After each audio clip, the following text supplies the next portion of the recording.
hunger to win never dies. This kid is dangerous. Fan favorite Carlos Condit returns to the octagon to face the punishing power of Thiago Alves. He's a scary, scary guy. Plus, the long-awaited rematch of a controversial fight of the night. Oh, no, illegal knee. UFC Fight Night, Saturday at 7 on Fox Sports 1. Welcome to this week's edition of the MMA Analysis podcast. I am your host, Lance Fishel. Jay is off this week. Maybe he might show up later, but yeah, not here right now. So first off, I guess would be my other co-host, Brad. Brad, how's it going, man? I'm doing all right. Ate half a pizza, got some beer out of a bottle, of course, because I'm not a monster who drinks beer out of a can. Ew. But yeah, I don't like people who drink canned beer. I know, it's disgusting, right? Like, why would you drink beer out of a can when there's bottles available? Like, if I go to a bar and they hand me a can, I just hand it back to them. That sounds fair to me. Absolutely. Yeah. No. I mean, in bars, like, I drink draft, like, 99% of the time. Of course. Yeah. Like, people who order a can, like, being. Like the people who, like, get a can of PBR in the South at bars. That makes me sad. That shouldn't even be allowed. Yeah. PBR is just outrageously disgusting. Like, I don't know how people drink it. It tastes like warm pee. It's ironic. Why is that ironic? Because people drink it because it's bad. Yeah. Do they? Yes. Fucking I thought they drink because it's cheap. I know. How many hipsters do you know, Lance? What the fuck? Oh, You're just figuring out the mystery behind Pabst Blue Ribbon? I don't hang out with that kind. Yeah, I don't blame you. The worst, right? Yeah. Ugh. Alright. Shaun, you've already kind of talked, but... No, I just wanted to take a second to thank you for the DM that you sent me where you're like, you're the best MMA gambler that there is, and I thank you for your help, and you're so great on the podcast, and, you know, anytime you have anything to say, I would like to learn, like that whole big speech that you gave me, I really appreciate it, Lance. Thank you. Hey, Lance, weren't you telling me that your Twitter got hacked last week? Yeah, all this happened, totally. Everything Shaun said completely happened. I've got it on screen capper tech. I will post it. I'm sure you will. So, first word... Get other Shaun to say hi to the people. First word that Jay... Hey, how you doing? Hey, there's Shaun. Hey, other Shaun. Which Shaun? Hey, how you doing? That's old Shaun. New Shaun? Oh. Yeah, What's he up? said hi. Hey, New Shaun. How you doing? Not too bad. Good. New Shaun, how much do you hate old Shaun? We'll see how long this charade stays up, you know. Him and his jokes. It's not going anywhere anytime soon. He's not funny. Shaun's the one who will keep, like, an old joke that wasn't funny going for, like, months. Just beat it to death. Yeah. He does. I'm only keeping this one going because it seems to annoy you, so I'm going to stay on this one. Shaun, you don't sound like your picture now that I've seen you. What should I sound like? I don't know. Well, what the fuck? You can't just make that statement with nothing to back it up. Your voice is higher than I would get from your picture. I should have a deeper voice? You should have a deeper voice. You should sound more like Murica, Shaun. I can do it. I mean, you have tattoos and a beard, you know, I just expected more. All bearded, tattooed people. You calling him fat, voices. Oh. No, he wasn't fat. I don't think. I can pull the picture back up. He didn't give me a full length. I don't think he would be, of course, like in shape as like me, you know. but not many are. Just, We already seen him from the waist down, so yeah, his tattooed penis of the dragon. Shaun, what did Ryan Bader call Daniel Cormier? The nighead, which is very racist, but very, very hilarious. I think he's very full of himself and has a nighead. Did you see Super Carlos tweet to Ryan Bader that Bader responded to? It was excellent. That whole exchange was amazing. And of all the things not to just proofread for just a quarter of a second, that's the one that slips through. The headline too. It wasn't like in the article. It was like the headline. It was great. That's so ridiculous. So if you didn't see, Super Callow tweeted Ryan Bader, and he goes, "I can't believe they would say that. There's no way you would call him arrogant." Oh man, it was good. It was good. But Meghead. All right, you say it one more time, we're probably gonna get canceled. All right. I can't help it. I know. Shaun like tweeted me like 16 times about it. He was like, "This is like the greatest thing that's ever happened." That's probably the funniest MMA news shit that I've seen, and that might be the one right there. That was fucking great. Yeah, that was really good. But so Jay put a first word on there about Bitch Correa and Rousey, but I assume you guys agree with me that I have no interest in talking about that. I honestly don't even know what happened. That's probably for the best then. Okay. So Yeah. we'll do what we normally do for the first word. Talk about the main event, which had Daniel Cormier defeating Anthony Rumble Johnson by submission rear naked choke in the third round. And I think most of us had a feeling of how this would play out one of two ways: either Anthony Johnson drops Daniel Cormier, which he did, and finishes him, or Daniel Cormier wears down Anthony Johnson and gets a finish. And, the reason I thought cardio didn't matter as much, because I felt the whole time it was either Anthony Johnson knocking him out in the first, or didn't matter regardless. He's not going to outpoint Daniel Cormier. I didn't think he was going to finish him after the first round and a half. So, good for Cormier. Everyone knows I'm not really a Cormier fan. But I'm probably in the minority here that he is the champ. Everyone keeps calling him second best. He's not the champ, blah, blah, blah. But he's the active fighter with the belt. It's not an interim belt. It was stripped because John Jones is an idiot. And that's kind of my take on that. And he took out a tough guy who had just handled Alexander Gustafsson. So, good win for Cormier, and Ryan Bader will get that strap soon, right, Shaun? No, he will not. What? We were talking about that, like, go out there and swing for the fences and blah. He's got to try to do the same thing that Jones did. That's the only fucking way. He's not going to outstrike Cormier, and he's not going to hit harder than AJ did. So throw that plan out the window. He's got to fucking cage push him. He's got to do the John Jones plan. He's got to grind with him. He's got to stay there and see if he can beat him that way. See, I don't think I think John Jones is probably the only guy who can outgrind Cormier against the fence. Cormier is very good at reversing positions against the fence and turning it around. Honestly, Bader has, to me, not much of a shot, but I think his one shot would be try to out-wrestle Daniel Cormier. I think that's his only shot. I mean, Bader has a good blast double, and he can hold guys down, and we haven't seen Daniel Cormier in that position much, but I think his only shot is to turn it into wear the wrestling shoes out there and the singlet and see what happens. So, I don't know. Yeah, I agree.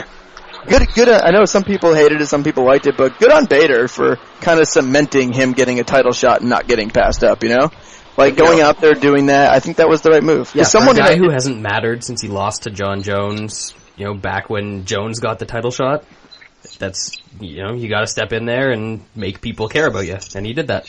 Yep, and it's the funny thing is, like, I don't know if there was, I think there is a little animosity there, but, like, it's so uncharacteristic of Bader. Like, I can't think of Bader saying one bad thing about one person in the universe. Like, I can't, out of all his fights, everything that's ever happened, I can't recall him saying one negative thing about anybody. Cormier seems like a pretty hateable dude. He does. He does. Everyone thinks it's crazy. Like, I can't believe you don't like Cormier. He's a wrestler. And I'm like, do you hear the guy talk? Like, I don't care if I went to Oklahoma State. Like, and I was like, if I was his coach, like, you just hear the guy talk and like what he says, and it's like he's so full of shit all the time. Yeah, he is full of shit. Yep. I don't like him. There's nothing likable. The only thing I liked about him is I listened to his interview the other day on Ariel's horrible show that I listened to because he does have good fighters in there, so I usually listen to the interviews. And like, it was nice what he was saying about Rumble, how he was gracious in victory, I guess you could say. There was no like animosity afterwards or anything like that. And he said, it was nice of Rumble what he did, and I think that was big up on Rumble as far as after the fight and all that. And I don't know, I was. Is Rumble the nicest woman beater of all time? But he wasn't found guilty. The charges were dropped. But I think everyone always assumes if someone like gets arrested or something like that it's 100% true. I mean, we don't know.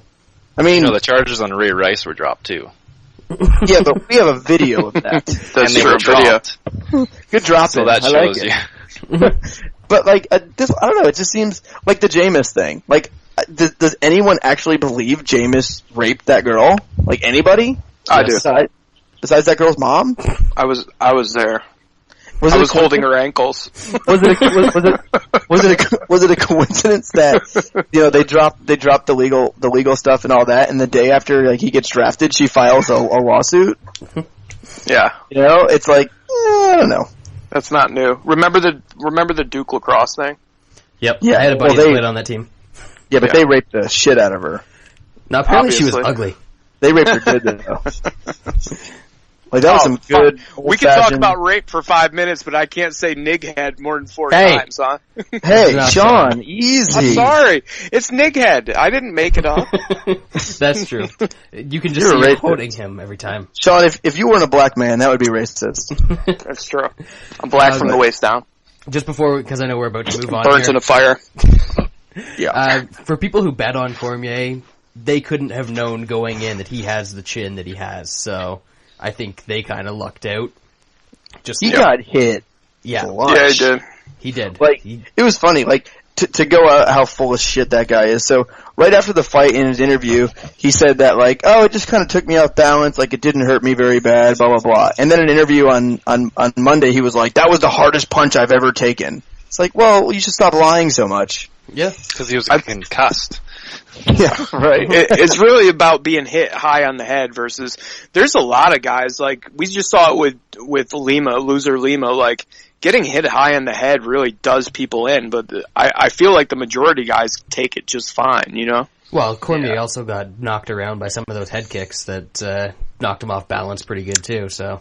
Yeah, his hands were definitely in between. Not that it cuts that much off of it, but his hands were in between shin and head, so. Yeah. Yeah, he sucked some of it up. He's got a chin. I totally agree. Yes. Yeah, I mean, it's more it's kind of how he fell too. It's because he kind of fell where he catapulted away a little bit. I almost if he would have dropped closer to Rumble where he could have thrown a follow up punch. You never know. It was just it was like a tidal wave pushed Cormier across the cage when he got hit. He flew across the cage, but it didn't hurt him. He said so. Yeah. My thoughts on AJ going forward are kind of weird because it's he is indeed a quitter with not great cardio in my mind going forward. But he can still fucking knock out anyone. He can still knock out anyone. Who doesn't? That's what I'm saying. He can still get anyone. It's just it's going to be interesting betting from now on because if you didn't think it before this fight, you have to think it now. It's obvious. How many guys are going to be able to make him quit though? Yeah. Well, the funny thing about the Phil Davis I think anyone who gets to the second round. Well, the weird thing about the Phil Davis fight is he didn't tire at all in that fight. Because he wasn't being fought. He wasn't being fought. It was his deal. He didn't care. He was no danger. There was still some grappling and stuff like that where I think Shaun has a point. I don't know if it's a quit thing. I feel like when he's in trouble, if he's in trouble and a guy's in the dominant position or he gets hurt, I don't know if it's a quit thing. I think he almost panics. And when he panics, when you're panicking, you're nervous and stuff, you get tired so fucking quick. He burns it up. You could see it, dude. He hit Cormier with that shot, and then probably about, 15 to 20 seconds later, Cormier has his hands locked around his waist and is behind him. Yeah. But that was it. It drained out from there. I don't know if it's quit. I think he just, he panics and gasses out, and, I mean, there was nothing going to happen. In the third round, when you saw after the second round, he was done. He was hurt. He was gassed. Nothing could have happened. Get submitted or not. He had no chance of winning that fight at that time. So, I don't know if it's quit. I think he just burns up. I think he's just a nervous guy when he's not in, because he comes out so confident, and it's as soon as something bad happens, he just panics. So, I don't know, but looking at matchups down the road, I still don't think there's that many guys. That weight class is so weak. I mean, how many guys can do what Cormier did? Recover from that big shot and have it not hurt you much, but who can really wear him out? I think that Gus can. I'd like to see him and Gus go one more time. I don't know, because I don't think you're gonna tire Rumble out on the feet. I don't think he would try to. I don't think he could out wrestle Rumble. I think Rumble could keep it standing for the most part. I would say the only guy I would say could tire him out in the weight class would be a healthy Rashad Evans, which they wouldn't fight. But true. So I don't know. I think he pretty much demolishes. I mean, OSP is the 6th ranked guy in the weight class. So, Can we see that fight? Mana was 7th, Shogun 8th, Feijão 9. I mean, Glover 5. I think he dismantles all of those guys, and the people in front of them he's already fought. Didn't Feijão get booked for a fight recently? Yeah, I don't remember. Yuck. Who was he fighting? I don't know, somebody shitty. No, it wasn't someone. I think it was someone good. Is Schaub really going 205? Is that true?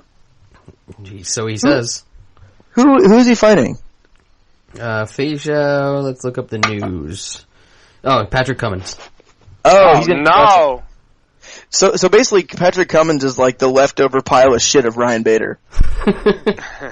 Like, all right, Cummins, Bader really easily out wrestled this guy. Yeah. Oh God, they're just setting up that Cormier Cummins title shot, I guess. Damn straight. Only a matter of time. All right, let's move on to the rest of the card here. We'll start in the prelims, live on Fight Pass. We had the flyweight division. Justin Scoggins defeating Josh Sampo by unanimous decision, 30-27. Scoggins did nothing good, or nothing retarded, so that was a win. In the lightweight division, we had Islam Makhachev defeating Leo Kuntz by submission, 2nd round.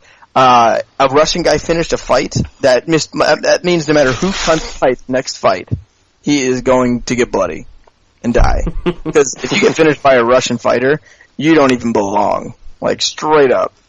Ugh. Alright, welterweight division, Colby Covington defeated Mike Pyle by unanimous decision, 30-27, 20-28, 30-27. Pyle had a moment in the 3rd round, but pretty much it was all Covington. Middleweight division, Rafael Natal defeated Uriah Hall by split decision. Close fight, like every Uriah Hall fight. I know Brad and Shaun both called this one perfectly. I did score that fight for Uriah Hall, but I had no issues personally with the decision. Dong Young Kim defeated Josh Berkman by submission, arm triangle in the 3rd round. Josh Berkman, man, every second that fight was in the feet, he threatened him. And yeah, I don't know what he fucked up that one. And then lastly, to wrap up the prelim card we had in the flyweight division, Jad Dotson defeated Zach Makovsky by a very lackluster 29-28 decision. Shaun, overall thoughts here? Ooh, that's a lot of fights. Scoggins, if something turned around where he's like, all right, I'm going to listen and be smart, and that's how it came off, and he fought smart, then okay, potential restored. Ooh, fuck, I forgot the rest of them. Dodson looked like shit. That's a promising met-off in my there was one more. Oh yeah, and Natal did exactly what he was supposed to do, and I had it 3 rounds to nothing for Natal, but I could see argument going the other way. And from now on, guys, if you see somebody get all huffy and puffy at the weigh-in, it's most likely because they're shitting themselves. Just remember that going forward. Yeah. Brad? Yeah, good prelims. It was nice to see, actual relevant fights on free TV before a pay-per-view for once. Dodson pulled a Dodson. We know he's prone to these fights where he just doesn't do anything, and the shots that he throws don't land and hurt his opponent. So, personally, Did you think he won? I scored at 30-27 for him. So, I thought it was a case where people overrated Makovsky's performance because they didn't expect him to do anything against Dodson. The straight left hands were the only strikes in the whole fight that landed with any power. Dodson landed some good knees. But yeah, I thought Makovsky landed 3 punches in the first round, and people scored it for him because of that. I thought Dodson did a little bit more. Yeah, I think Brad has a point. That happens all the time. In a fight where we think it's going to be a blowout, if the one guy keeps it semi-close, everyone kind of just automatically scores it for the other guy, which I don't. But I don't know. I think you still have to give Dodson the title shot because, what else are you going to do? But I wasn't really impressed. Unless Formiga comes out and looks incredible this week, then... Yeah, but that fight is just... No. That's a hard fight to look good in for either guy. Yeah. Well, that, but if Formiga versus Mighty Mouse would just be Mighty Mouse just standing on the feet and just beating the ever-loving piss and shit out of him. Yeah. Overall, I thought lackluster prelims. Yeah. Kind of up and down...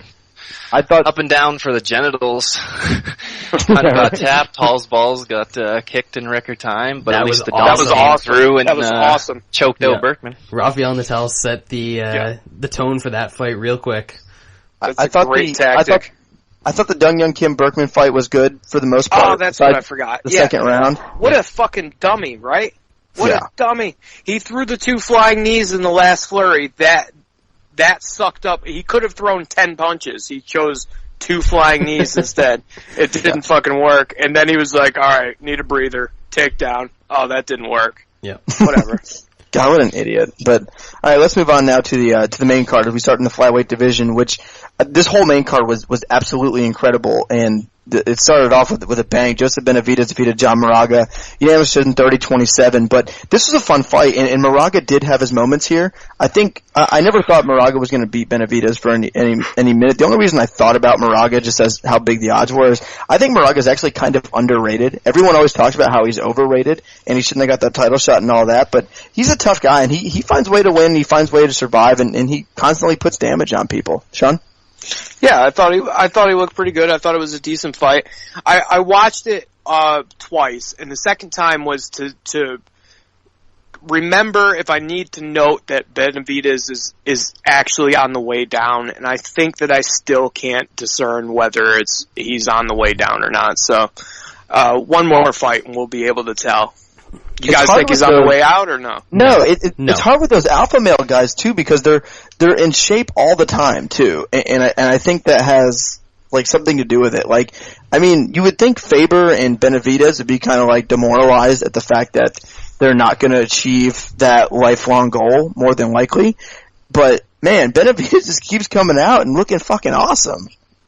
You know, like, and that was a fun fight. That was fun, and he's almost always in fun fights, and I don't know, I don't see him going down at all, so, I don't know, maybe he makes 115 if they make that stupid division nobody's gonna watch. Brad? Yeah, you said Moraga's underrated, and I agree with that, but I also think that Benavidez is getting to a point, even though this line was ridiculous, where people are kind of disrespecting where he is in the division. I think he's clearly, you know what, more interesting to me than the Dodson-Demetrius Johnson rematch would be Dodson-Benavidez. Yeah, I want to see that that'd fight, be fun.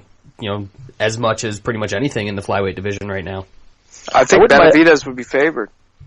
Would Benavidez beat tomorrow Henry Cejudo? Yes. I think so. You think he would? I think Cejudo brain farts at some point in that fight and Benavidez chokes him out.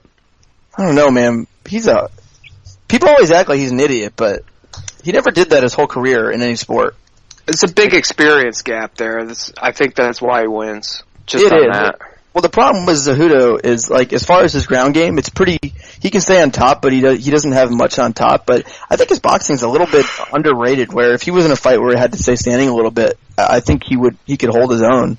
How many fighters have been able to make it to the top level like Benavidez with such ugly striking? I know. Yeah, right? It's real wide, man.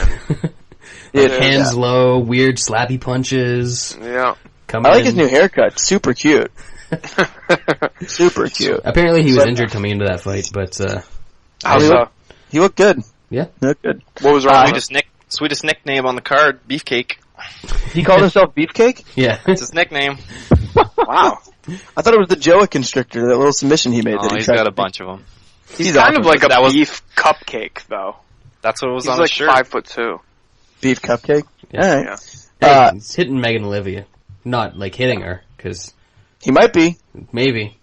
I don't know. We have just much evidence that Rumble did, as Benavidez did. So. All right. Speaking of people that hit people. Yeah. Heavyweight division. Andre Arlovski versus Travis Brown. Knockout first round by Arlovski, and this was great. I mean, it was awesome. Like that 4 minutes 41 seconds was absolutely incredible. Travis Brown gets dropped like 64 times. He knocks down Arlovski, hurts Arlovski bad, and Travis Brown is still fucked up that all he has to do is land like 3 hammer fists and he wins the fight and maybe gets the title shot. And just whiffs he just so bad. He whiffs so bad he falls over, gets up, and gets knocked out in the feet. Oh, man. And man, I don't know if I'm in the minority. Maybe I am, but I see no reason not to have Arlovski fight the winner of Kane versus Verdun. No reason. Do it. 100%. Gotta do it. Because you can sell that fight, it would be fun. There's not a lot of competition in heavyweight division, and I know you could give it to Stipe, but it's not like that's going to do anything for anybody. Like I know He people can wait. I know people are like Stipe, his pressure on Kane. That's an interesting fight. Like that would be the easiest fight I think Kane would ever have, because there would be no really the only way to beat Kane is land a punch. And Kane could put his hands at his waist and let Stipe punch him as hard as he possibly could twice in the face, and he wouldn't finish the fight. So, I don't see that. But, I mean, Kane, washes any of these dudes. Verdun's probably the biggest test, but I see no reason. Give it to Arlovsky. Fuck it, that's hilarious. And the fact that he's ranked the number 4 heavyweight means Anthony Johnson should probably get the next title shot. I would love to see Verdun versus Arlovsky for the belt. That'd be great. Verdun Arlovsky you think Anthony 2, you mean? Yeah. Oh, damn, you're right. I forgot all about that. Yeah. Arlovsky's gonna have a win over the soon-to-be UFC heavyweight champion. Wow. How many guys at heavyweight beat Anthony Johnson? Kane probably like does 4. what Cormier did if he doesn't get knocked out first. Kane, Verdun, Dos Santos, probably Stipe. I mean, outside of that, Anthony Johnson I think would put out Arlovsky if he didn't have that horrible performance. He obviously beat Arlovsky. Barnett would be interesting because of the size and the wrestling, but I don't know. I feel like Barnett could just eat one and go to sleep. Hunt would be too slow. Overeem would cry and give up. Frank Mir's 100 years old. Well, when Rumble broke Arlovsky's jaw, did they replace it with titanium or something? Obviously. Honestly, if you look at it, hold on, who is Alexei Olenek? He's the you guy know who he is. He's ranked. He got rid of your wrestler dude. Yeah, Rochelle. Oh, are you telling me Antonio Bigfoot Silva right now is the 13th ranked heavyweight in the world? There's only 15. Yeah. So yeah, that's what I'm saying. Rumble would probably be favored over almost every single heavyweight in the world. That's how bad heavyweight is. Cole Conrad's still ranked number 8. Holy shit! Right, Shaun. Anything to add here? I know we on Sunday we went to a bouncy house. Took my kids to the bouncy house, and my 1-year-old walking around in the bouncy house. I couldn't get Travis Brown out of my mind. he just couldn't step in the right spot, and he was just consistently off balance for the entire round. And just couldn't catch himself. It was awful. And that on top of that, the one time where Arlovsky hit him with the left, and then backhanded him in the same motion. That was a little bit just disrespectful to hit him with that. And also, did you guys see the fucking pimp gif where Arlovsky's holy shit. Yeah, that about sums it out. Really, does Travis Brown ever outrun this loss? No, are we going to be able to go, Travis Brown, he's pretty blah, blah, blah. No, he's not. No, he's not. He'll still win most of his fights because of how bad the division is. I put Travis Brown versus Antonio Silva next. All right, and every fucking big fat shithead who fights Travis Brown from now on, who's plus 400, we're going to go, he could land a shot. That's the rest of Travis Brown's career now. I don't know if I'll bet the other side, but I definitely will not be laying heavy juice on Travis Brown. Nope. It wasn't a chin thing. I thought his chin was that. he got hit with fucking everything. But the fact that he just walks around in the heavyweight division with his hands at his waist. Yeah. That's weird. And after the fight, he was so excited for Arlovsky. I thought he was going to ask for an autograph. But Brad, anything? I think we kind of covered it. You good? Yeah, Arlovsky's got great hands. It's fun to watch. Lightweight division. Donald Cowboy Cerrone defeated John McDessie by TKO in the second round. No, submission! TKO in the second round. Submission. Nope, he never submitted. He retired. I said no more. He retired. That's a submission. If you would have said no mas, it would have been a sub. The ref stepped in and Christ. Yeah. He was wrong. Because did he say I quit or did he say I broke my jaw? Because if he said I broke my jaw, then the ref he literally waved off the fight. He just called timeout. He called timeout. Yeah. You can call timeout now? Yeah, of course. No, you can't. That's why it was a TKO. Yeah, He didn't submit, he just called timeout, Shaun. Yeah. Come on. Yeah, Shaun. God damn it. If he would have kicked him in his face and then McDessie would have screamed, it would have been a fucking Here's the thing. submission. For everyone I've seen bitching that they didn't get the sub prop that they all bet, that fight didn't have 1 second on the ground. So to call that a bad beat or I cannot believe I saw 6 or 7 people God, I should have got my sub prop. I'm the fight wasn't on the ground for 1 second. You had the wrong play. The fight didn't hit the ground. Cowboy wanted to strike with him. Listen. No! I want to win on a technicality and not lose on a technicality. That was my chance, and they fucked me. Well, you're fucked. Does Cerrone have any chance against Dos Anjos? No. Yes. I'm with Brad. No.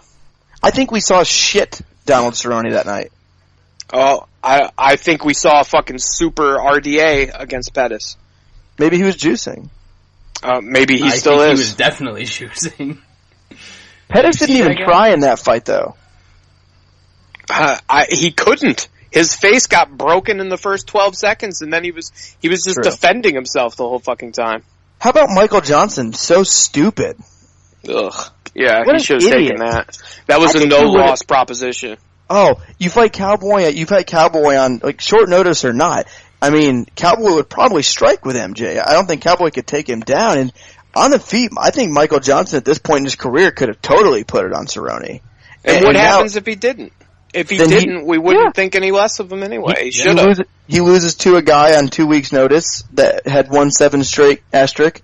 So what, you know? And now, you know, I don't know. I think that would have been, I would have 100% had money on Michael Johnson because I think the line would have been a bit inflated. We could have got like probably 2 to 1 or so on Michael Johnson, and I would have dug that. Yep, Cerrone doesn't do good against guys that make him move backwards, so. And Michael Johnson doesn't stop moving. Sometimes it almost hurts him because he's open to takedowns, but Michael Johnson has better wrestling than Cerrone, so good luck. So I hope they fight. Because, I mean, I hate that RDA is out like 6. Like, how come when a Brazilian wins a title, they think that means you don't fight anymore?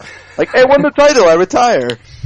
Like, they should really be giving Cerrone, if he's going to fight in the meantime, then they need to give him the weakest opponent he's ever fought. They need to just jack it up one more time. Cerrone said he's hurt and he won't be ready till the end of the year. Well, he fights once a week, so that makes sense, I guess. So, and no issue, honestly. Like, if there's ever a time I think it's okay for a guy to wait, it's Donald Cerrone because he's towards the end, and really anybody in the top 10 could beat Cerrone.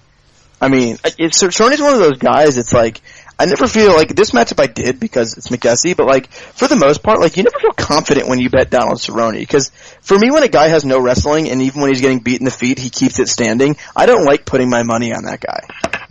I don't like that. I like to have that. If the shit goes wrong on the feet, I got other options. He doesn't because he's not going to try to take you down. It's usually when he gets all those submission wins, it's usually him dropping somebody and jumping on their back. Yep. So or taking him down and him getting a triangle. Yeah, I had some form of a bet against Cerrone ever since the RDA fight. It's totally bitten me in the ass, obviously, but I mean, I will do it again. If he was to fight Michael Johnson, I'd do it again. And when he fights RDA, I will do it again. With you. I think RDA beats him, but I think Cerrone has way more of a chance against him than Anthony Pettis. He was scared shitless to fight Anthony Pettis. I've never seen a dude so scared at that level with how good, you know, Cerrone's been in his career and everything else. So like they closed that door when he had fight Pettis, and it looked like one of those jail scenes where like all the prisoners surrounded him. They were like, "You're not getting out." Like he took one punch and it was like, oh, it's ball game. Like I think I bet on Cerrone because there was huge live movement on that fight. It moved like a huge number, and I was like, well, you know, on the feet it could be close. And then like they shut the cage, and like I was like, oh, it's over. Yeah, I saw a strike landed, and it was over. Like, man. Well, anyway, middleweight division. Chris Weidman defeats Vitor Belfort. TKO first round. Weidman apparently almost shit his pants, and then knocked out Vitor and made him look like a little girl. Weidman's really fucking good, and nothing else to say. He's great. I'm in the minority. I want Chris Weidman to fight Jacare next.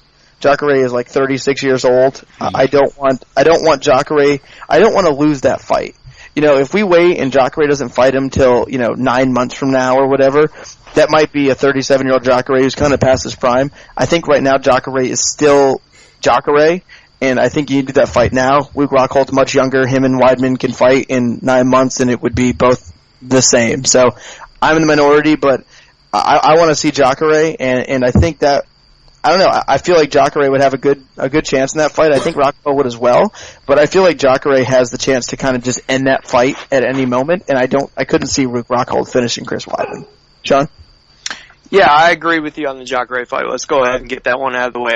I think Jacare loses that one handily. I like, 2 good-looking white guys at Madison Square Garden. The UFC probably likes that idea too. So let's do that. And then about the Vitor fight, I keep on reading. when Vitor was throwing that flurry, was that a jump off the couch moment for you guys? No. Because I just sat there going, he's fine. I don't know what the fuck. Yeah, he's fine. Shut up. It just how it looked. Weidman covered up, and it looked like he didn't really get hurt at all. And Weidman talked about in the interview, he said, I fell down, there was that slip, and he hit me with something, and he said Vitor thought he was really hurt, and really it was one of those things, he got flurried, so he backed against the cage, and then circled off and took him down. Like, Vitor was like, oh no, that was my shot.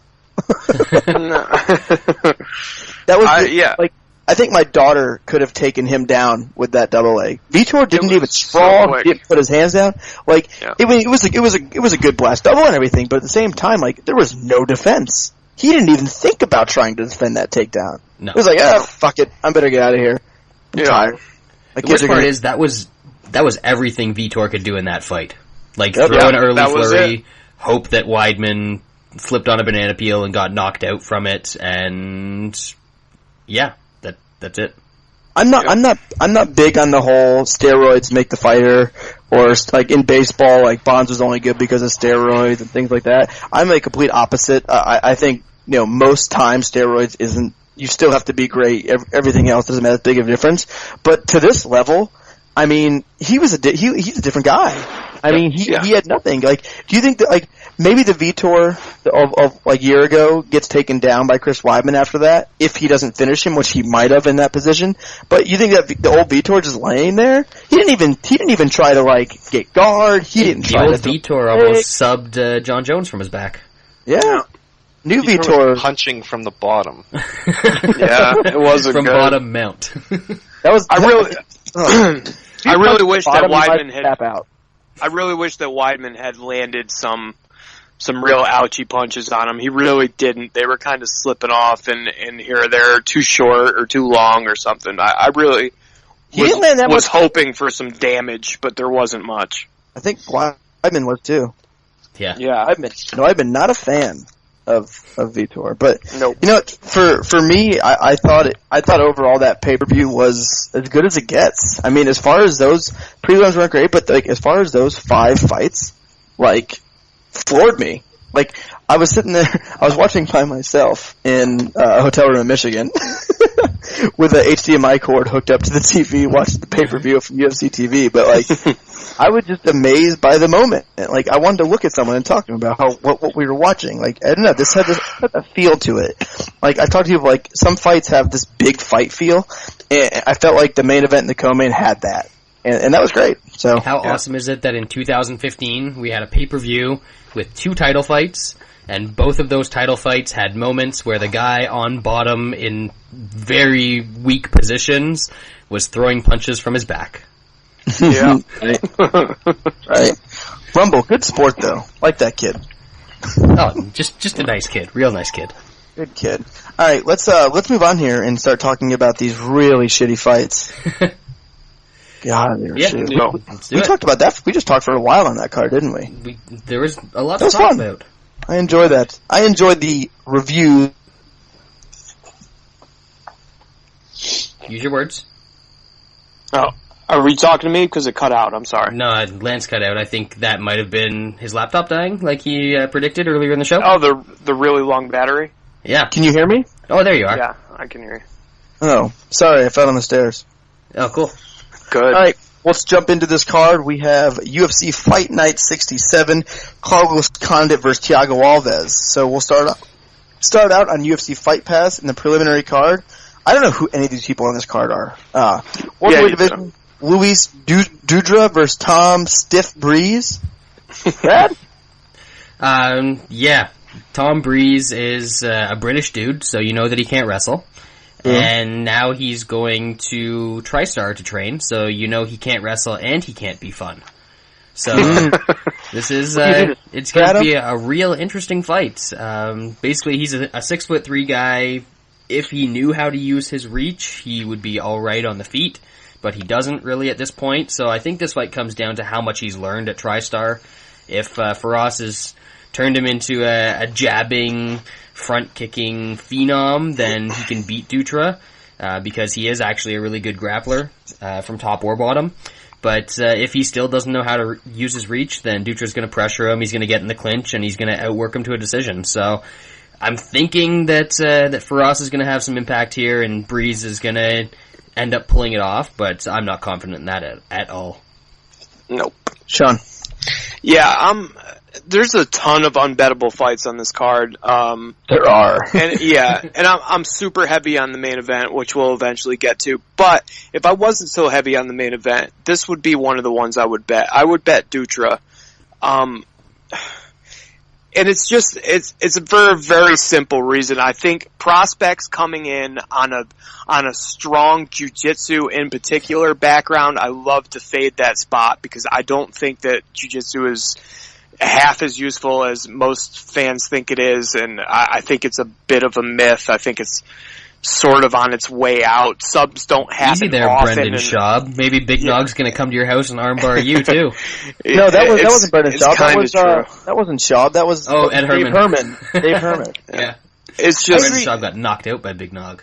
I agree with Shaun. I can think of two guys in the entire UFC who I would call really good, whose main base, almost all their, like everything they do for the most part is jiu-jitsu, and that's Do Bronx and Jacare. I mean, who else has it where pretty much, like, top 15 guys were just jiu-jitsu?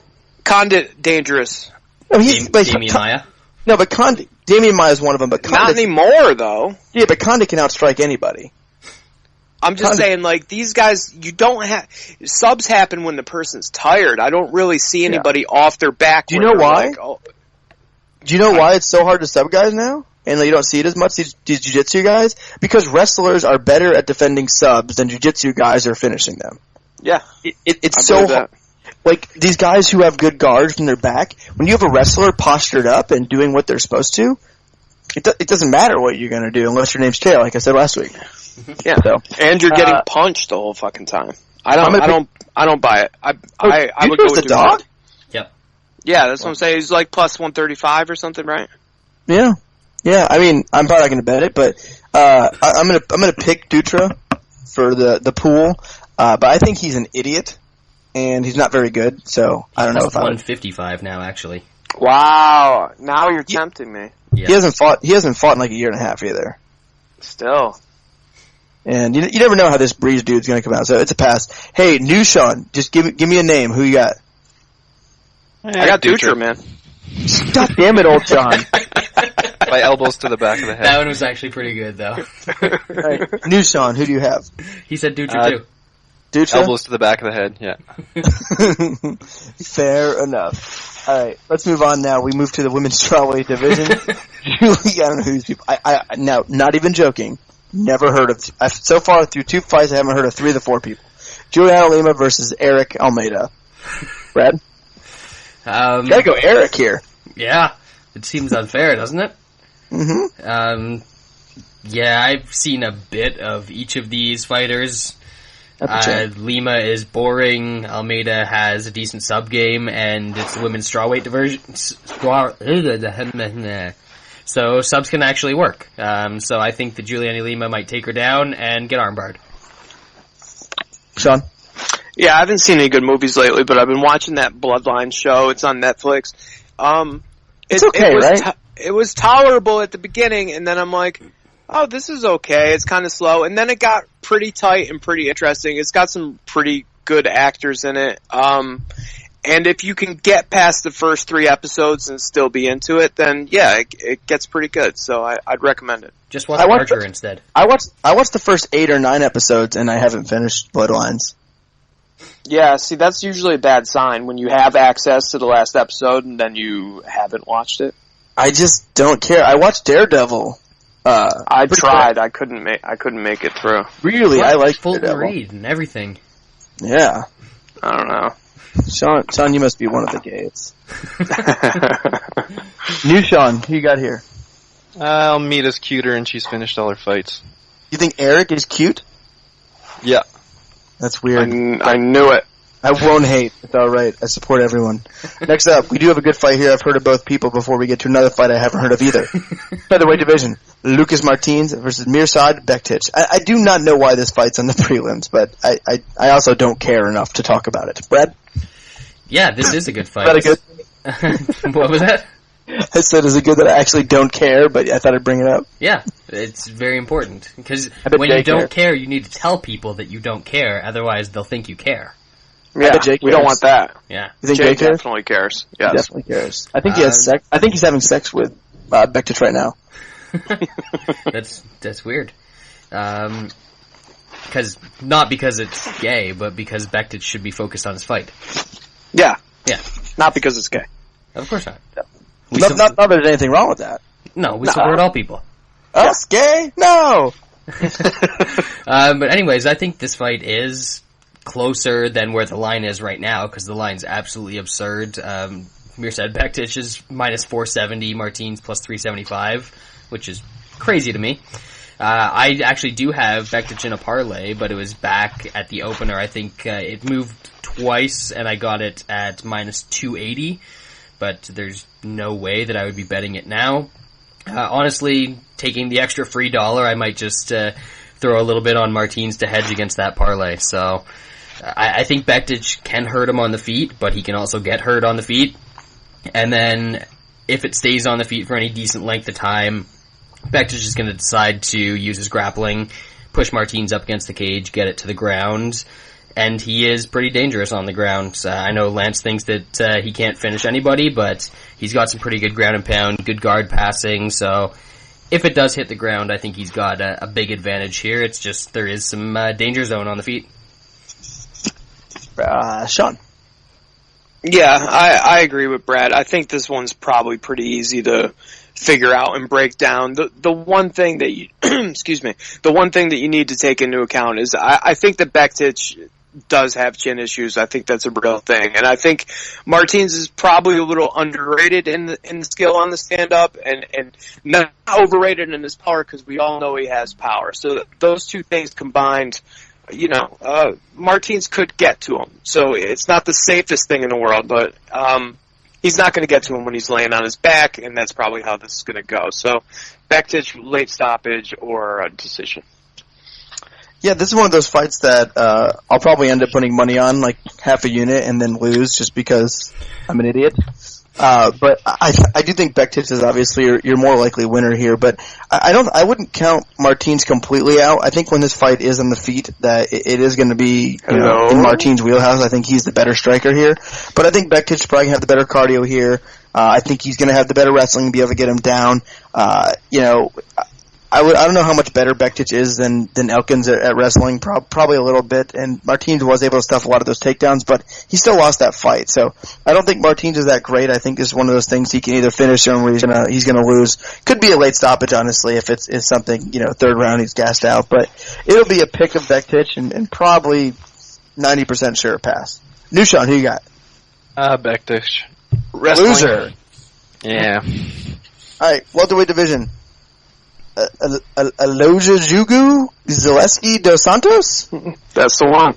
Alright, versus Nicholas Dalby. Brad, did you just make these names up? Yes, I actually think it's Eliza Dushku is fighting... Oh, sexy. Yeah. Oh, she was the best. Yeah. Back in the day? Woo! Yep, I've seen Bring It On.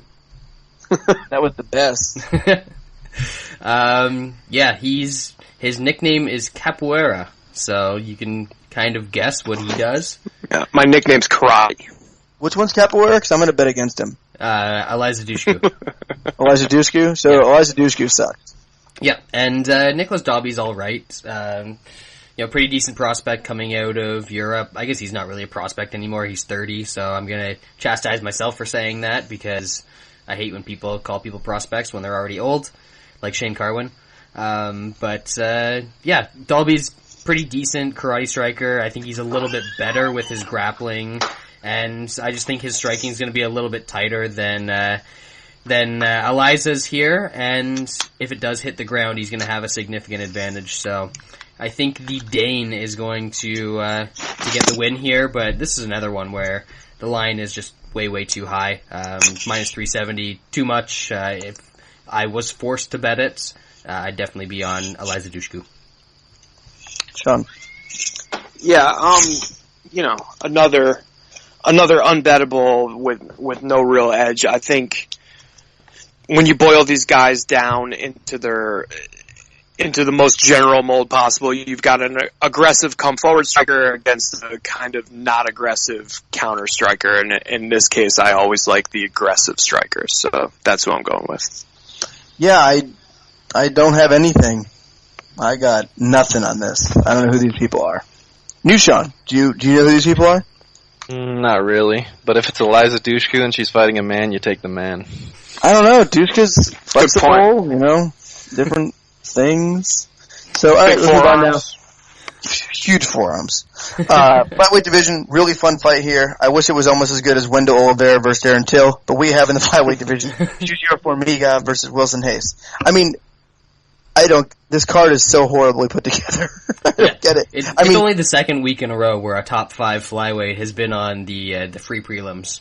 Well, I think it's pretty easy what they should have done here. You take Oliveira fight out, you take the Jimmo fight out, you put the Formiga fight in the main card, and you put the Bektic fight in the main card. Boom, done. How hard's that job? That seems pretty complicated, Lance. I don't know how that's a lot of moves. I'm not sure I followed all that. I have a PhD. Yeah, it's a pretty solid fight on paper, but I don't think it's going to be all that entertaining when it actually gets in the cage and happens, because neither of these guys is a terribly entertaining fighter. I think that Wilson Hayes might be a little bit better on the feet overall, but Formiga's sort of developed a decent kicking game over the past couple of years, so I think he can keep the distance a bit with his kicks, and it's just kind of a formality that when you grapple with this guy, he's going to take your back at some point. So Wilson Hayes loves to wrestle. I think he's going to shoot in. Formiga's going to end up on his back. Don't really know how it's going to happen, but my mind just flashes forward to the point in the round where Formiga ends up on his back every round, on Hayes' back, and ends up winning a decision. So I like Formiga here. I played him at the opener, minus 135 for 2 units. Shaun. Yeah, I can't really agree any more with Brad than that. Like, the one thing I differ on is I think that Formiga is probably better technically standing. The problem is that he commands no respect with any of his strikes. There's nothing behind him. And Hayes is wilder, but definitely he's got some pop on some of his shots. But, like Brad said, what it really comes down to is a 29-28 back control victory for Formiga. And talk about where to put the flyweights, and the flyweights don't get credit, and blah, blah, blah.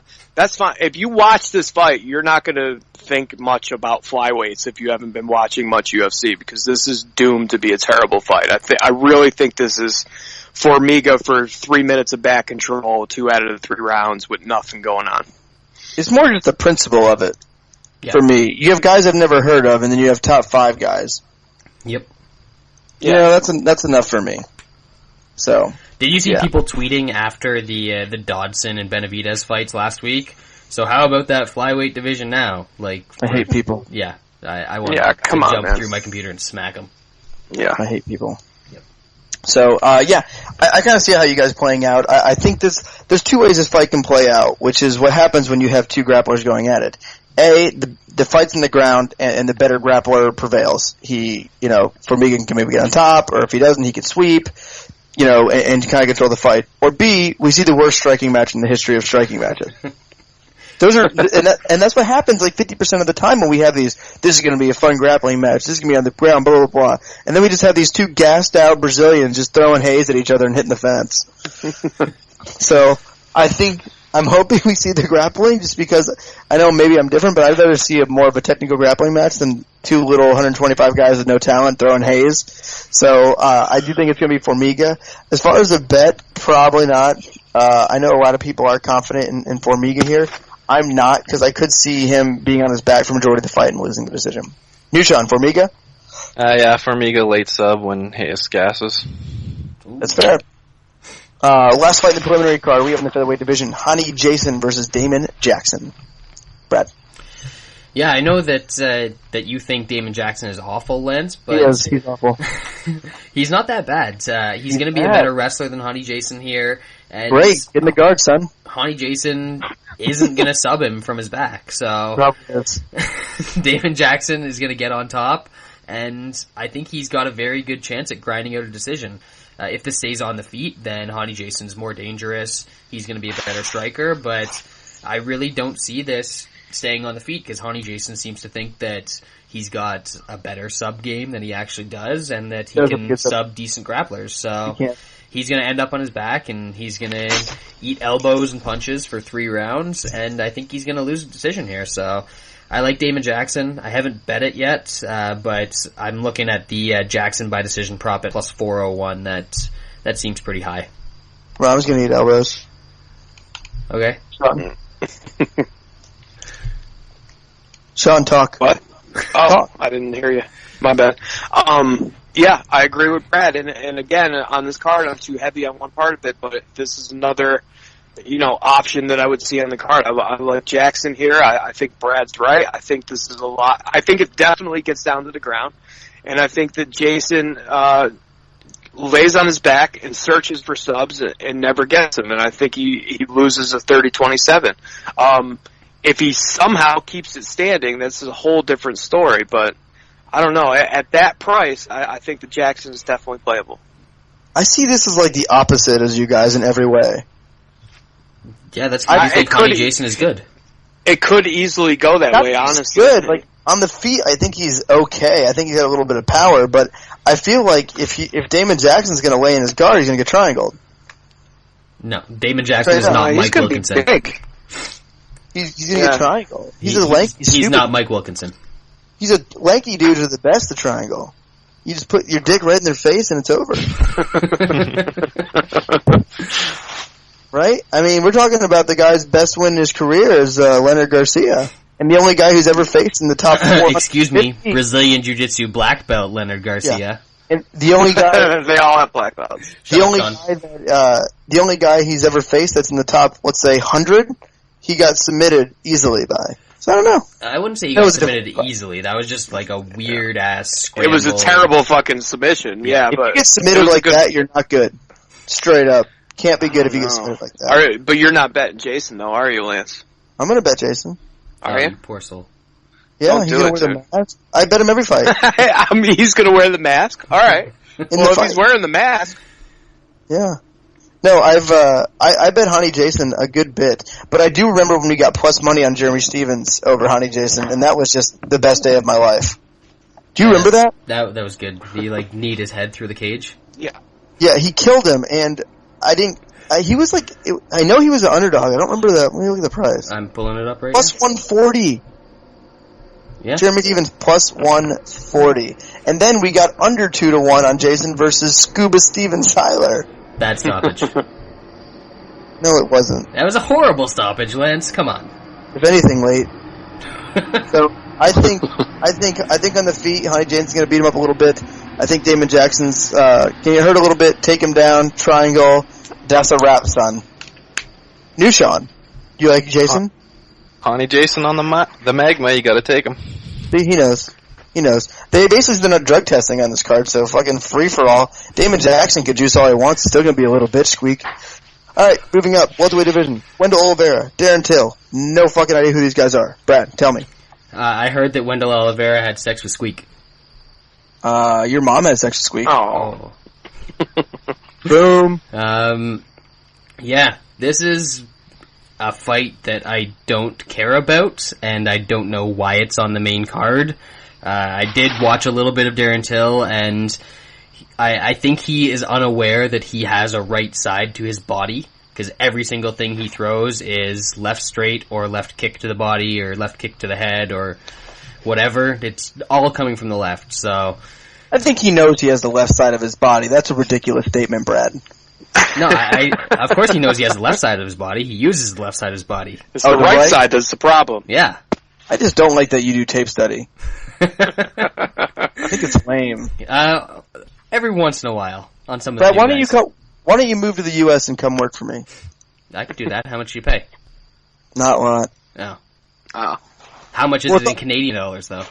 Oh, you'd be a millionaire if you took it back to Canada. Okay. I'll consider it. We'll talk about it in Nashville. How much you make is all relevant, you know? If it's a lot. Okay. I don't follow. a lot to some, a little to some. It just depends. Like, if you were, like, a homeless guy, I suppose. then if you got a job at McDonald's, that'd be a lot of money. Yeah, I'm not a homeless guy, though. Yeah, so it's fine. But you are Canadian. You are Canadian. So American dollars are muy bueno. I don't know. I could get you, not a lot. Damn. Okay. 50, would that work for you? 50 is like 150 in Canadian dollars, so. Oh, send me your resume. Alright. Alright, alright, you wanna move next door? Look at that. The MMA Analysis, changing lives, folks. We could basically turn it into the co-main event where you could come over and we could record the podcast. Yeah. That way we wouldn't have to worry about internet issues either. Or like, there could be like in their show, like there's like moose running around. It's weird that I like the co-main event because, Dundas severely hates MMA. And Ben Foltz is a jiu-jitsu guy, so it makes no sense at all. No, it doesn't. Alright, Shaun. Anyways, you're not done yet? Finished breaking down that fight. I don't think anyone cares about the rest, though. Yeah, both guys are really tentative. I'll go with Till, I guess. People are going to look at him as a UK guy that's coming over, but he actually lives and trains in Brazil, so let's go with Till, because Oliveira doesn't do anything and he's got a shitty chin. Alright. Shaun, do you know who these people are? I do. I looked them both up to see if there was a bettable edge between their skills, and there isn't. But I also, like Brad, will go Till. I think he's got a little bit better overall striking compared to Wendell's just kind of shitty boxing. So based on that, I think that somebody gets knocked out, and I think it's probably Wendell. So there you go. With a left. I don't. Who's the favorite? It's almost a pick'em. Oliveira's minus 120. He's the Brazilian guy? Yes. Till American? No, he's No. Brazilian UK. Oh, I'll go Wendell Oliveira. Ew. That's like that French black guy we talked about. Hey, Yuck. he won. Big time. I know, remember I picked the wrong guy because I thought the one guy was the French black guy? Alright, new Shaun, do you care? I'll take the black Brazilian guy over the white English guy. Oh, Wendell's black? Yeah. Yeah. And the other guy's white. New Shaun, don't you understand imperialism? Nope. Okay. Oh, God. I'm getting so much work done during this show. You guys would be very proud of me about this multitasking. Okay. I think we can move on then, Lance. Oh, okay. Lightweight division, Norman Park versus Francisco Trinaldo. Brad? Are you guys kidding me? Like, Trinaldo is really plus 215 against Norman Park? Is this Oh my God, it went up that much more? Yes. Is this one of the Shaun got plus 150. Yeah. No, No, I plus got plus 135. 130 and then plus 180 again. Oh, man. Yeah. As good as Shaun is as winning MMA bets, he's the worst ever at knowing where lines goes. He'll send me a DM. Like, Yeah. where's this line I just going? see it and just jump on it. Well, it's funny because like I don't always see your DMs immediately, so you'll send me a DM and be like, "Oh my God, Trinaldo's plus 130. Should I take this now? Is it going to move? I think money's going to go on Norman Park. I'm going to bet it now." And then like, I'll see the DM like an hour later, and it's like plus 190. Like, well. I just can't figure it out. I just can't do it. I'm like, oh, I like that. I like that number. Let's get it. Wait, why is it 30 higher? Oh, wait, it's 50 higher. It just keeps on going higher. I can't help myself. I think I got worse lines on every bet this card that I made early. Yeah, I got a worse line on this one because I played Trinaldo at plus 180, 2 units there, and man, it's tempting to put more on this because, yeah, Norman Park can win this fight. He can be busier. I think he's probably going to win the third round, although Trinaldo's cardio issues are far overblown. Trinaldo's just better everywhere. He's more dangerous on the feet. He's more dangerous on the ground. I think he's a better wrestler. So, you know, we're seeing two guys that were in very competitive fights with Gleison Tebow, and for some reason the line is getting up. You know, it's probably going to get up to minus 300 on one of those guys for no good fucking reason. So, close decision in Brazil.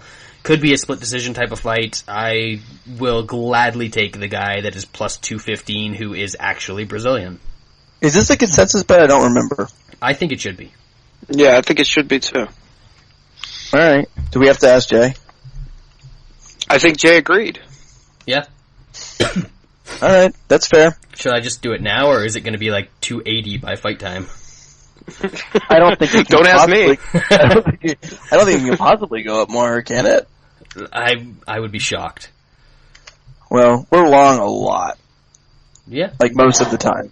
Yeah, I would say. So yeah, that's going to be a consensus bet, plus 215. All right, Shaun, do you need to break it down, or is that kind of... I really don't. It really comes down to this is going to be close as fuck, and it's Brazilian in Brazil. And earlier, like Brad said, one of these guys is super dangerous, and one of them will keep going. I was on the page of Trinaldo has shit cardio. I think a couple fights is kind of turned that around. I think he's looked better, even though he's old as fuck. So in this case, I do think it comes down to a 29-28 split, one way or the other. And in Brazil, I'll take the split for the Brazilian. Also, no drug testing. Yeah, you know he's going to be fucking jacked out of his mind, too. Yeah, I'm with you guys. I think Trinaldo's just going to get this fight to the ground and stay on top of him and then not get finished in the third. I think that's kind of, I think this plays out pretty similar to the T-Bow Park fight. I think T-Bow and Trinaldo are pretty similar fighters. So I think that's as simple as it can be. I thought this fight would be basically a pick'em when it came out. I did see it very close, so I was happy to get. I think I got plus 195, so I didn't miss that too much. Like Shaun basically getting to pick'em on a 2-1 dog, but yeah, I like Trinaldo. So this will be one of two consensus bets. So 5-dime consensus bets. Everyone check out 5dimes.eu. You currently get this line on 5 dimes at plus 215, so that'll be a bet for us. New Shaun, do you like Trinaldo, or are you going to fuck this up? No, same as you guys. Trinaldo decision. Smart man. Light heavyweight division. Francomar Barrosa? Is that the dude who was just jacking off Formiga in the hot tub? Yes. Alright, cool. Versus Ryan Jimmo, who's, win or lose, fucking fired. Oh man. They're gonna put out a fake drug test. Like, we didn't test any fighters except for Jimmo. He failed. He has been released. And I heard he hit a woman on the way out. Yeah. Alright, you can go, Brad. Yeah, Ryan Jimmo is minus 270, and I can't bet him here. I think it's a bit too high. He's a guy that is one of those guys that always gets injured. He's got the Dylan Andrews syndrome, where something happens to him in every fight, and then I was listening to his interview on Parting Shot, and he's like, yeah, I only lost because of injuries, and, listing all his injuries, I'm like, god damn, you get injured a lot. So, I think he should win this fight via some horrible, boring decision, because it's a Ryan Jimmo fight, but if he gets injured and loses, I wouldn't be shocked either. Yeah, me neither. This fight sucks. Yeah, it's awful. Yeah. Alright. Might be worse than the chick fight. Maybe. Nah. I don't think so. I don't think it's possible. Alright, Shaun. Yeah, I feel the same way. The price on Jimmo is too high. I've always thought that Jimmo sucks. I think the injuries are, obviously a fucking issue. I don't think he likes getting hit either. I'm not sure where his mind is at with so much talk about the Reebok deal and this and that. And coming in knowing he's, if he loses, he's most likely going to get cut. At the very minimum, the UFC hates him. That should be kind of obvious. I hate him and because then he's such an idiot. Yeah, I don't like him. I don't like his dumb fucking robot dance either. Or his face. Barroso is not great, but when he does try to put it on you, it is pretty strong and pretty quick for the couple seconds that it lasts. With all those factors rolled into one and the unbettable price on Jimmo, I do have a round robin this week, and Barroso inside the distance was plus high 4 something, so I threw that in there. That's fair. This fight sucked, and I'm just gonna root for Jimmo to be embarrassed. And I hope it's not even a knockout or a sub. I hope it's just a super boring, awful Jimmo fight. And then he loses a bad... He wins every round and loses 30-27. and then most people are like, oh my god, robbery of the year, and Dana White's like, that was a bad decision.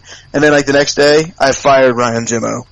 It was a bad decision, and then fired Jimmo. Yeah. Anyway, new Shaun, do you care? Nope. I don't either. All right, welterweight division. KJ Noons, Alex Oliveira.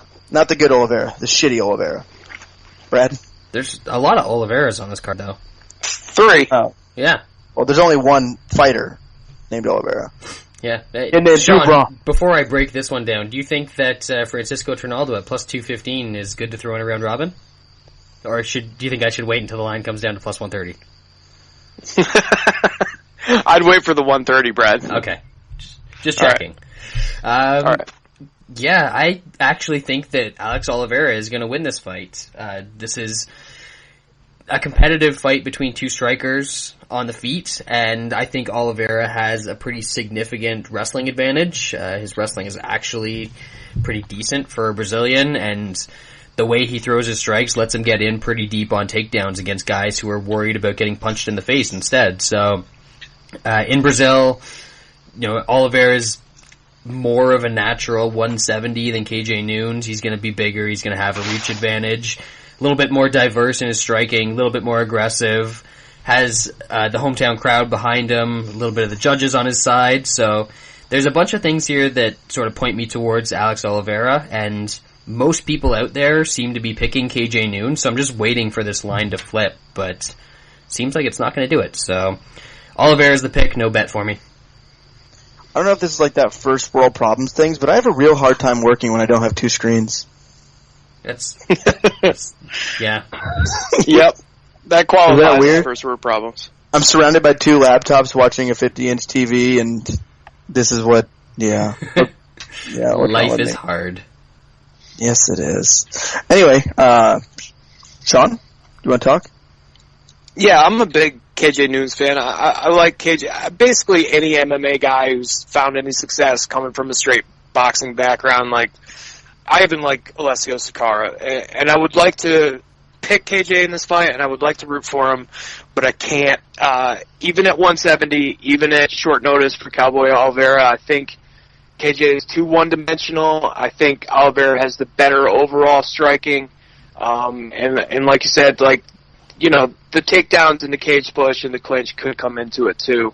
I think it'll be a close fight. If Oliveira can stay standing, it goes to distance. And I think, again, in Brazilian close fight, I got to go that direction. And in that same round robin, I threw in Oliveira by decision. I think it was 325-ish. Good work. Thanks. Yeah. I'll KJ Noons here. I think this fight's going to predominantly play on the feet, and I think Noons is the better striker here. I think it's going to be a decision. I think it'll be close-ish, but I just think Noons is going to get there faster, get there better, and I think he can push him against the cage a little bit if need be. I think Oliveira's getting a little overhyped here because Gilbert Burns looked like he just fell in a pile of shit before a fight. So I like Noons here. New Shaun? Oliveira. The reach is too much. Loser. KJ Noons, great hair though. Great hair. Yep. All right, next up, featherweight division, Nick Lentz versus Charles Do Bronx Oliveira. Brad. Yeah, Lance, do you want to go first on this one for once? Nope. Okay, Shaun, do you want to go first on this one? No, he's going first in the next one. He's being weird. Yeah, okay. There you go. All right, we can do that. But yeah, Do Bronx is, he's very exciting to watch. And I think the price might be a little bit high at this point, but at the same time, you look at their last fight, and it has every reason to be this high. Lentz isn't going to be able to take Oliveira down easily. Oliveira is going to light him up on the feet, and I think he's going to hurt him at some point, and it's going to be sort of a carbon copy of their first fight, except without the illegal knee. So Oliveira works him on the feet early, hurts him in the second round, and dives in for a finish and gets it. Brad, or Shaun. Yeah, I mean, that's the way you break down this fight. It's pretty easy to break down. The one thing that you don't want to happen if you're on Do Bronx is he lays on his back, tries to get subs, and doesn't get him, and doesn't sweep, and lays there and loses his decision. But I think that's an awful lot of fucking work for Lentz to put in to do that 3 rounds, and I don't see that happening. I consider Duke's pretty fucking safe at that number, so I'll be playing him. Yeah, I mean, this one, I understand what Brad's saying, where there's a possibility of Do Bronx laying on his back, and I just don't, though. Actually. Or Shaun. I just don't, though. I think he's so active. He doesn't. Some guys who get taken down, they just lay there and blah blah blah and lazily throw up your legs.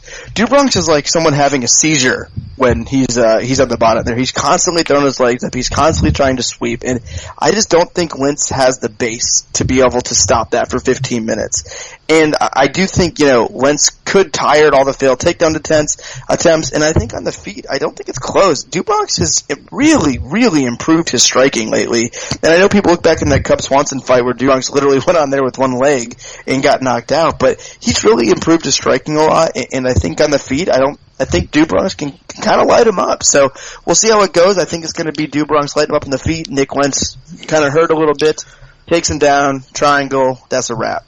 We got to see what this weigh-in looks like too. Yeah. Do you guys worry at all about him at 145 as opposed to 155?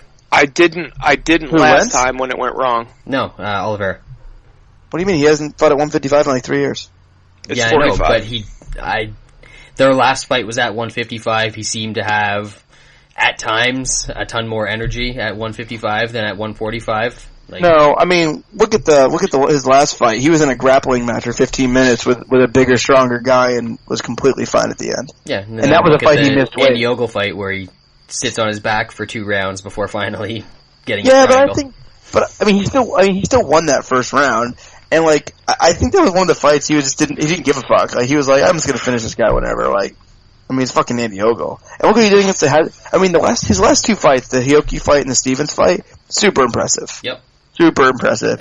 I think he's improving every single time I see him fight. I think he looks better. He's only 25 years old. Feels like he's been around forever. He's only 25 years old. He's getting better. I don't think Lentz is going in that same direction. I don't see any really improvements in Lentz's game. He's still the same guy he's been. He has over 30 fights now, been in some close fights, and I don't know. I see Do Bronx kind of all over him here.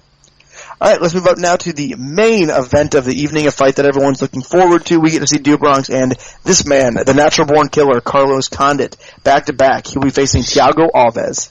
Brad. Shaun. Yes. Oh, Shaun wants to go first. See, I told you I forget, Shaun.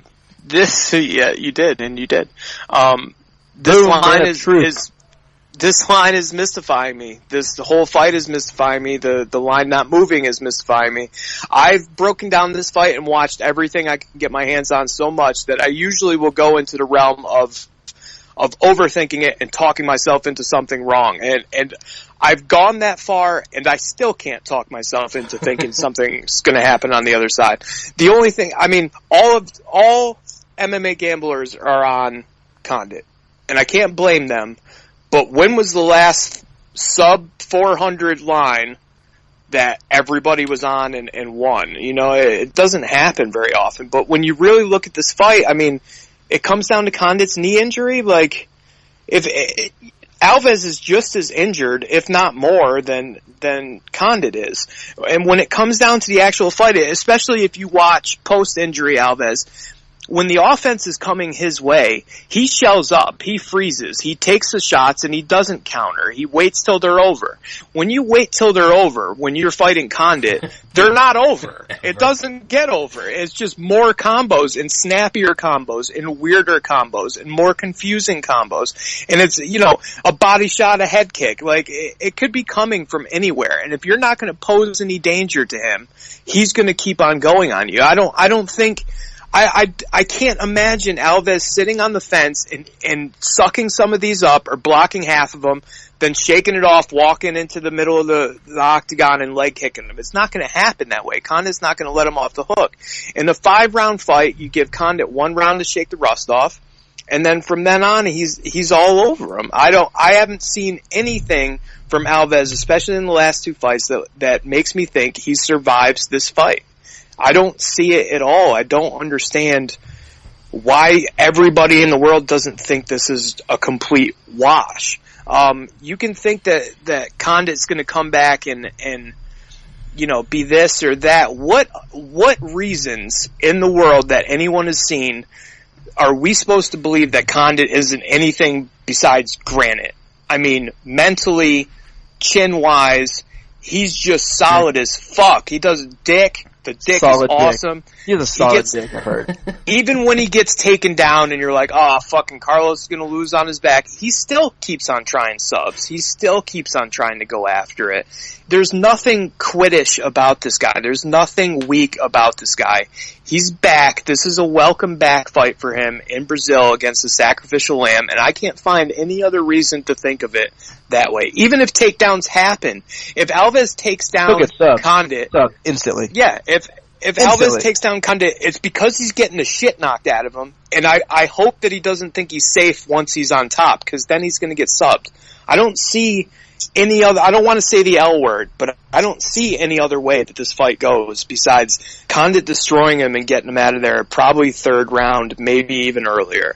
Do you think this is going to be a guillotine? No, I think the ref is going to come in and save Thiago Alves' ass. Yeah, crumple up against the cage.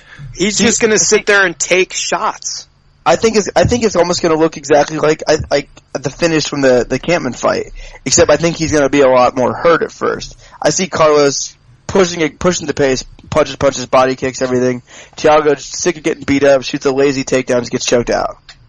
I think he's going to get choked out, guillotine. Carlos is going to roll over, full mount, guillotine. Good night. I don't know why. It's the only way I can see this fight playing out. I have no idea why. That's weird. Even on the puncher's chance, we've seen him in against bigger punchers and just suck him right up and take him. He's hard to hit. I just don't see. Yeah, I just don't see it. I don't see it.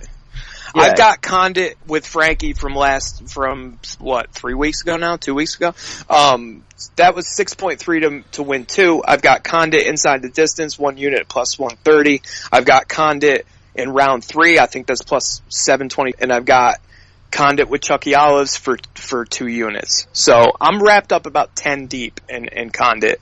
And no matter how hard I look, I can't get worried. So take that for what it's worth.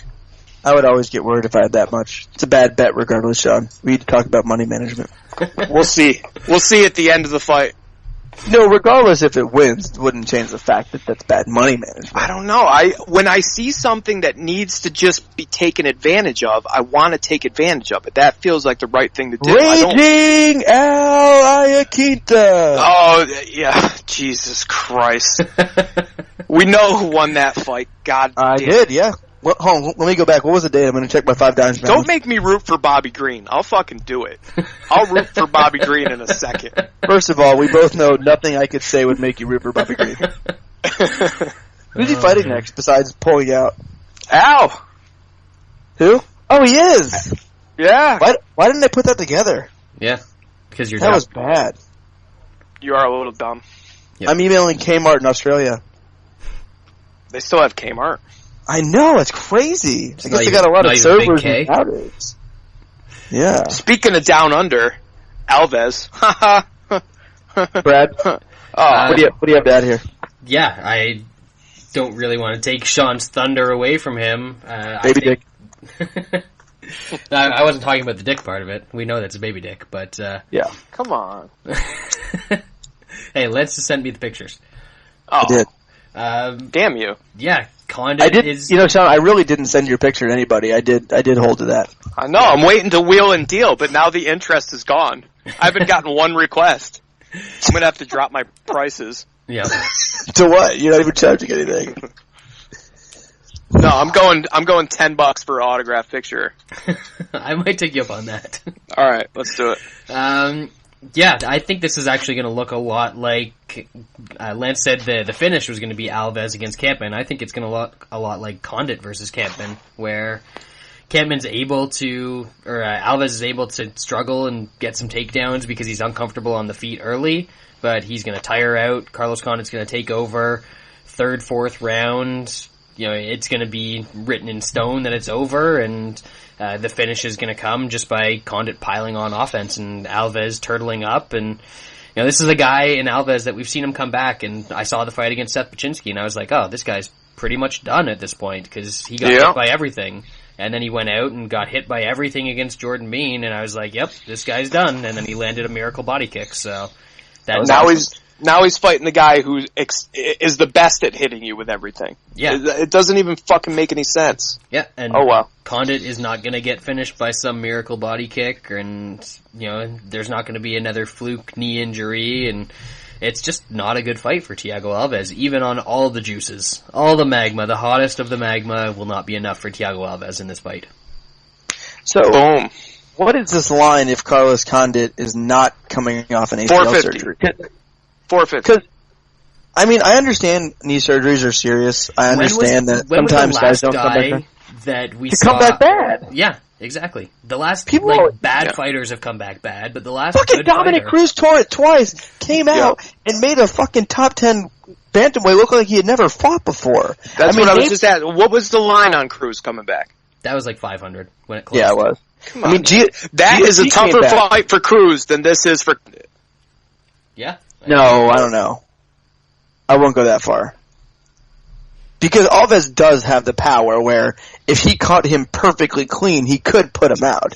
Whereas if Mitsugaku, whatever his fucking stupid name is, if Dominic Cruz had to fight with his arms tied behind his back for the first round, I'm pretty sure he couldn't have finished him. He would have just jabbed him and then shot a takedown. This guy's arms behind your back. What's your strategy? I'm gonna take him down. Not go for a sub. But yeah, I love Carlos here. I think he's gonna batter him on the feet. I think he's gonna work the body. I think Alves is gonna have nothing after the first round. Desperation takedown, mounted guillotine, and I think that's gonna be it. And it'll be interesting to see where Carlos Condit goes from here. I mean, personally, for me, if Condit comes out in the main event and finishes Thiago Alves, how in the world do you not give him the winner of Robbie Lawler versus Rory McDonald? Yeah, how do you not? Either of those fights. Yeah. It's Carlos Condit. Any fight Carlos Condit is in is awesome. I mean, yeah.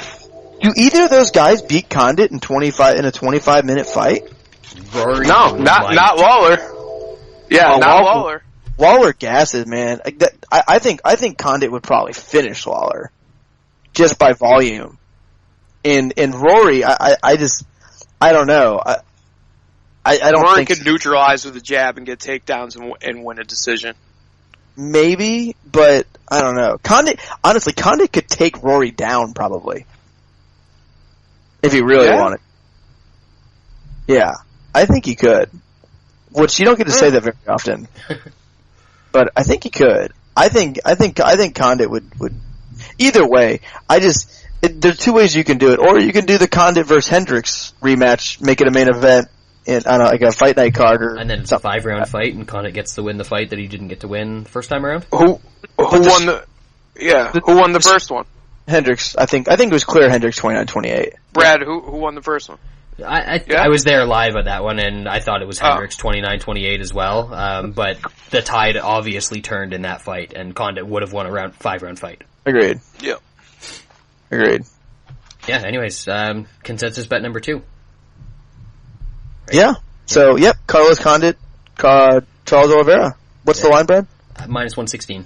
Yep. So that's the second 5 times. Consensus bet, like I said, same thing, 5 times that EU. Check it out. That is our partner, our gambling friend. And, you, Shaun, I think I forgot to ask you who to pick in the last fight, so we got kind of carried away. All good.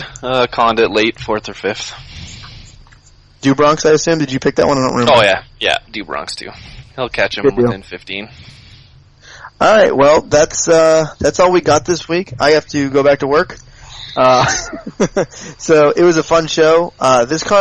This seems like could be one of those tricky cards where there could be some fun fights. I think there's some fun fights on this card outside of the last 2 fights, so I'll be enjoying it.